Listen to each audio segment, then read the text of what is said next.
welcome. I'm so glad you're here for the final installment of reading from my book, Walking on the Ceiling, Reflections on Life Turned Upside Down by Pediatric Cancer. I'm Coach Susan Murray, and we're going to just dive right in where we left off yesterday. Monday, May 29th, 2006. Mornings in a teaching hospital dawn earlier than mornings in polite society. Well before first light, we were told we would have to leave the PICU ward while the doctors made their rounds. It was quite a wrench leaving our sweet girl to the care of strangers and to be denied the opportunity to at least observe the care she received. But we made the most of it. We realized that not only had we not had decent sleep for 48 hours, but we also hadn't eaten for 24. It is difficult to be available to others, process information, and make sound decisions while sleep deprived and hungry. So we made our way down to the hospital atrium, seeking sustenance and coffee. Eventually, friends and extended family began arriving at the hospital to take turns comforting us and visiting Laura, who was now awake and alert, though groggy from medication. The first person she requested to see was her brother Eamon. All during the day, as visitors trickled in and out of her room in the PICU, I requested they lay their hands on Laura, stroke her hand or arm, any exposed skin, or just place their hands on her while they spoke with her. In the cobwebbed recesses of a very muddled mind, I had some distant memory of learning that patients who received loving touch following surgery had better outcomes and a speedier recovery. At one point, a perturbed Laura grumbled, "Why is everyone petting me?" I explained that it helped all of us feel as though we were doing something to comfort her. "Is that okay?" I asked. Laura's slightly peeved reply was, "Well, the patting is a bit annoying, but if you want to touch me, that's okay." Sometime late in the morning, Laura was awake and alert enough to ask what happened. Her brother, Eamon, was with me when, struggling for words and attempting to keep my composure, I tried to explain. At that time, we didn't have the results from pathology, so I just told her that she'd collapsed because of brain bleed and had emergency surgery the night before. The topic I'd been avoiding was forefront in Laura's mind. "Will I be well enough to go to Austria?" It was with a breaking heart I had to tell her that we would be canceling our trip to Europe. She would not be well enough in time to sing with her choir at the Mozart Festival in Salzburg. "Well," she replied weakly, "there's only one word I can say about that." When patients have undergone the type of brain surgery Laura endured, the medical staff is keen to determine if there is any initial loss of cognition. The nursing staff peppered Laura with questions throughout the day following her surgery, but her responses did not put them at ease. When asked, "Where are you?" the desired reply was the hospital, with bonus points for the exact location. Laura, having just had an unexpected visit with her grandmother, replied, "The Cleveland Clinic." This response elicited alarmed looks from the earnest nurse who corrected Laura. "No, you're at Duke Medical Center. Do you know why you're here?" If the Cleveland Clinic gave the nurse pause, the following response must have given her a jolt. Laura's guileless reply was, "The lacrosse team?" Perplexed by her responses, the nurse gave me a quizzical, worried glance, but seemed relieved when I explained that Laura's grandmother, who is from Cleveland, had just been in to see her.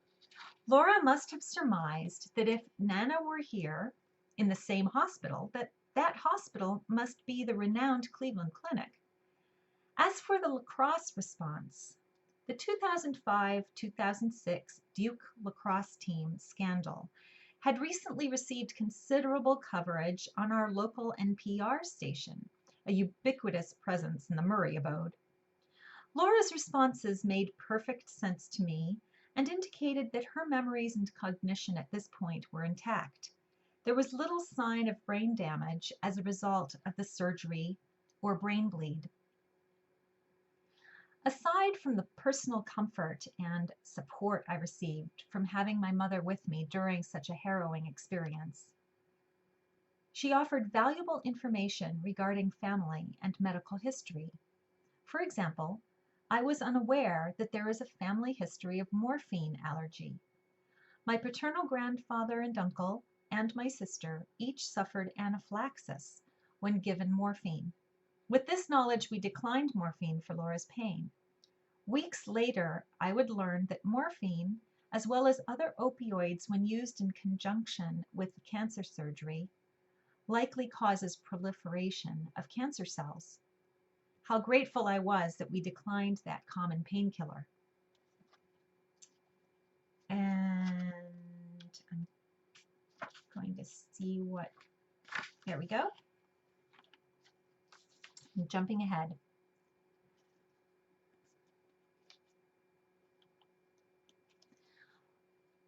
Laura was hospitalized for 1 week following surgery.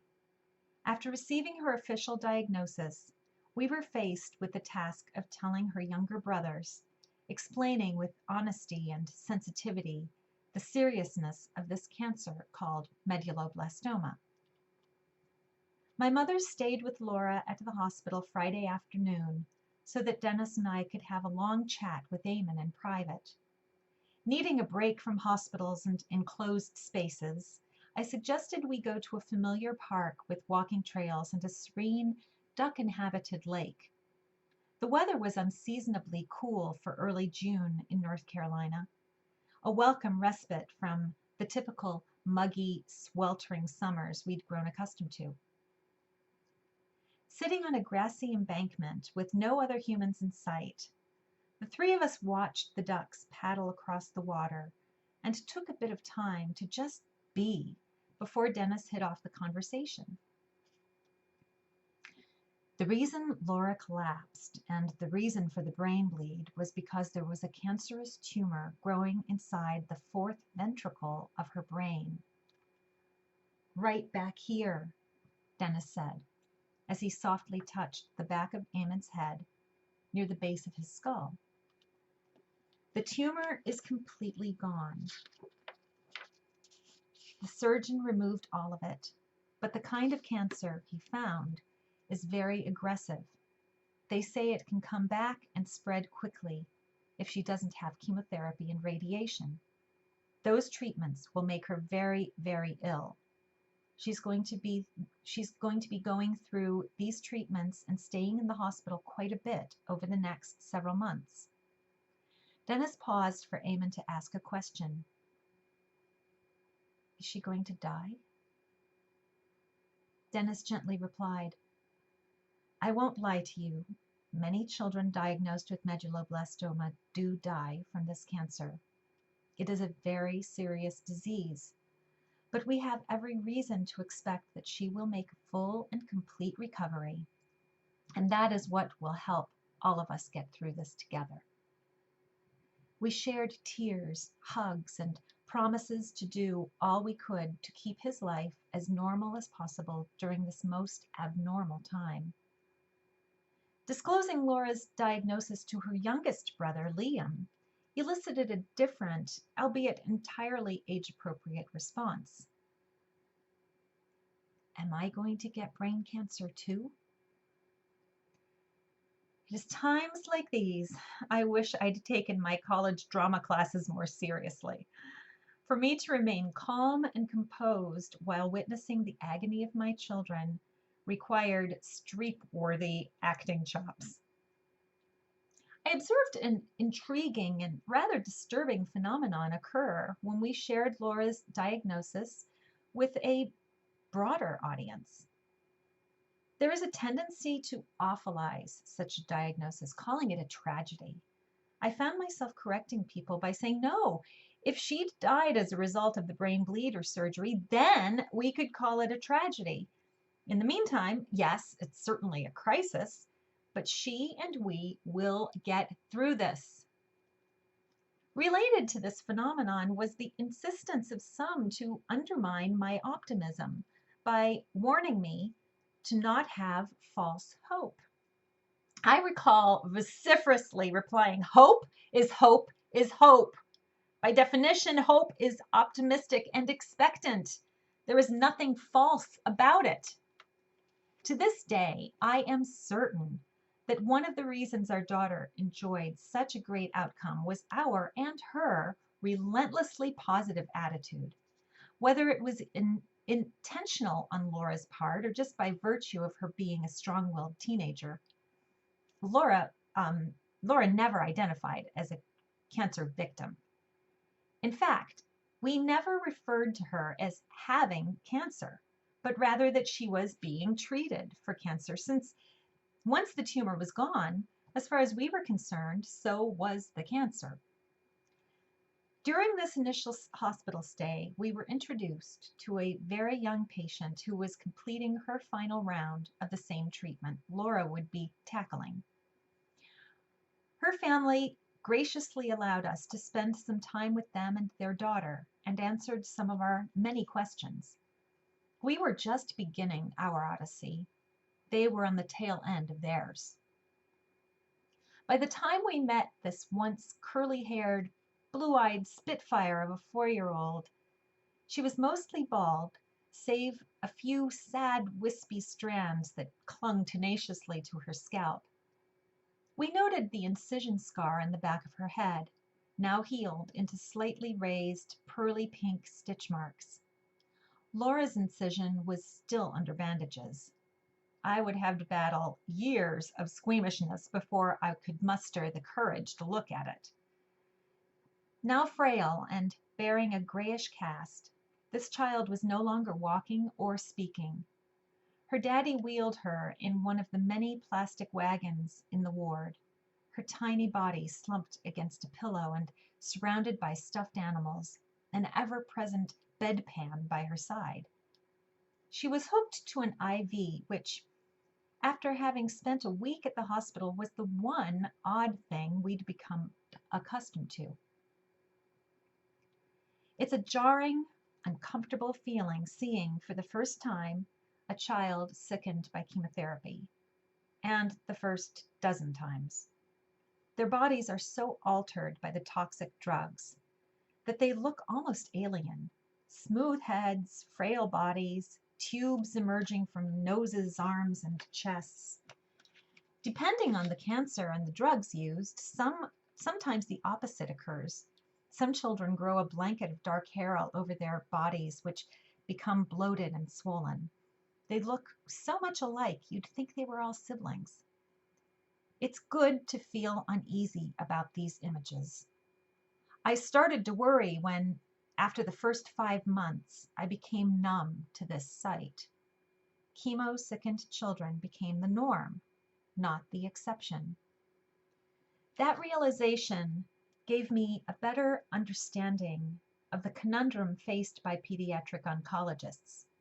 When you see children like this day in, day out, year after year after year, it does become the norm. The abnormal becomes perfectly normal.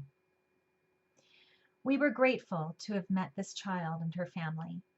They were honest and open about the long road of recovery ahead and the struggle they and their child had been through, which included uprooting their family for an out-of-state relocation so that they could be close to their daughter's treatment facility. And I will read one last bit.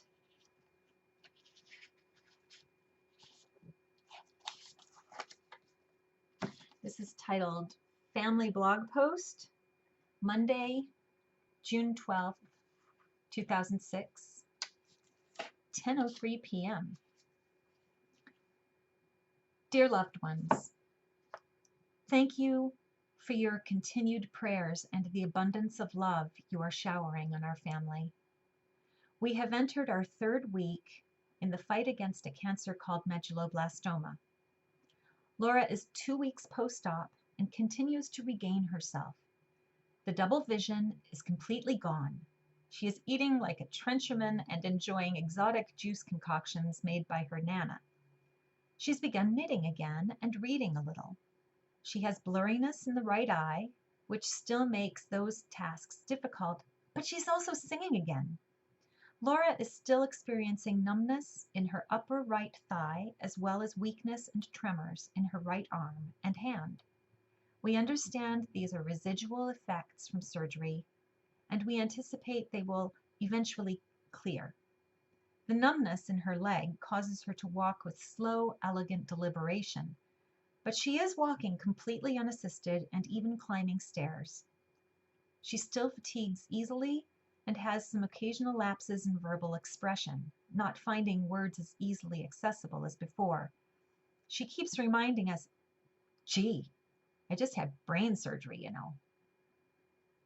This week's adventure at Duke Medical Center begins Tuesday morning with a 9 a.m. physical and ends following a 7:45 p.m. spinal MRI. Several other appointments, including a pre-op, are sandwiched in between. Wednesday, she will undergo general anesthesia, at which time there will be a line placement for the pheresis port, Hickman catheter, to harvest her stem cells, and a spinal tap to determine if there is further spread of the cancer. We are still awaiting the results of the bone scan performed last Wednesday. Specific prayer requests: that the bone scan, spinal MRI, and spinal fluid reveal no further spread of cancer, ease of line placement and spinal tap, no complications and no residual effects of the anesthesia, minimal discomfort for Laura, wisdom for the medical personnel involved in the procedure, full return of function in her right side, full return of cognitive functioning. My favorite prayer for Laura comes from my friend Rhoda. Thank you, God, that you are making Laura a walking, talking miracle. We continue to affirm total healing from the cancer and protection from all of the methods employed in treating the cancer. In addition to the medical aspect of Laura's recovery, we are arming ourselves with as much information concerning nutrition, supplements, and other complementary practices, which will promote healing and protect Laura from the ravages of radiation and chemotherapy. Prayer, guided imagery, humor, and relentless optimism are crucial components of our alternative protocol. Over the past 2 weeks, our family has experienced the most painful and frightening time of our lives. Yet every road on this journey has been smoothed, and the light has shown us the best paths to travel. We've been overwhelmed by charity and feel incredibly loved and blessed. As Laura says, we have an embarrassment of riches. By faith and the generosity of dear, dear friends, we will help Laura beat this cancer. Stay tuned. With love, Dennis, Susan, Laura, Eamon, and Liam. And there's so much more. Get your free copy today before midnight Pacific time. And wishing you well.